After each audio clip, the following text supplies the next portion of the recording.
হিজবুল্লাহকে ৩২ বছর ধরে নেতৃত্ব দিয়ে চলা হাসান নাসরুল্লাহকে বৈরুতে গত শুক্রবার বিমান হামলা চালিয়ে হত্যা করেছে ইসরায়েল। হামলায় নিহত হয়েছেন সংগঠনটির দক্ষিণাঞ্চলীয় ফ্রন্টের কমান্ডার আলী কার্কি সহ আরও কয়েকজন। এমন ঘটনায় এখন সম্ভাব্য ক্ষমতা শূন্যতার সম্মুখীন হিজবুল্লাহ। অন্যদিকে ইসরায়েল নাসরুল্লাহ হত্যাকাণ্ডকে তাদের জন্য এক বিরাট বিজয় হিসেবে দাবি করেছে। তবে পর্যবেক্ষকদের আশঙ্কা, এতে ইসরায়েল ও ইরানের মধ্যে সংঘাত ভয়ানকভাবে বেড়ে যেতে পারে। মনিরুজ্জামান বাবুর প্রতিবেদন। গত 2 সপ্তাহে নাটকীয় পরিবর্তন এসেছে মধ্যপ্রাচ্যে। এই সময়ে লেবাননের সশস্ত্র গোষ্ঠী হিজবুল্লাহর বিরুদ্ধে হামলা বাড়িয়েছে ইসরায়েল। 1 ডজনেরও বেশি শীর্ষ পর্যায়ের কমান্ডারের হত্যাকাণ্ডে এর কমান্ড কাঠামো বিপর্যস্ত। আর শুক্রবার লেবাননের রাজধানী বৈরুতের কাছে হিজবুল্লাহর ভূগর্ভস্থ সদর দপ্তরে বিমান হামলায় তাদের দীর্ঘমেয়াদী নেতা নাসরুল্লাহকে হত্যা করেছে তারা।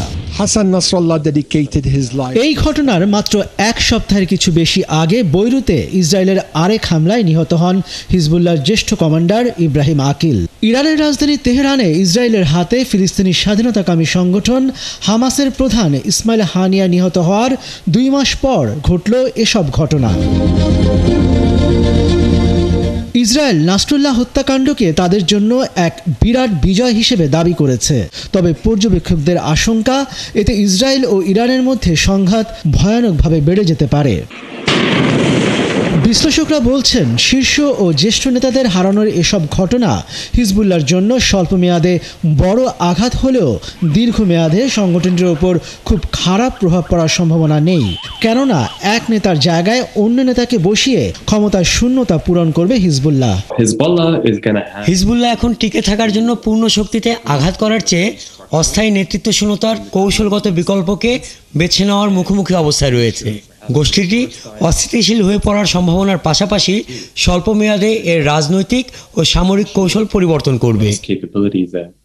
হিজবুল্লাহ প্রধানকে হত্যার ঘটনায় ইরানের তরফে কড়া জবাব দেওয়ার আশঙ্কা দেখা দিয়েছে বলে জানাচ্ছেন বিশেষজ্ঞরা। সম্ভবত ইরান সর্বাত্মক উত্তেজনা ছড়িয়ে পড়ার পথ বেছে নেবে না।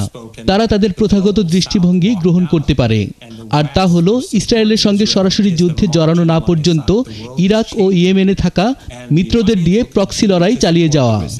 ইরান কি এখন ইসরায়েলের বিরুদ্ধে রুখে দাঁড়াবে, নাকি এই অঞ্চলে যুদ্ধ ছড়িয়ে পড়া এড়িয়ে চলবে, সেটাই এখন দেখার বিষয়। মনিরুজ্জামান বাবু, ৭১।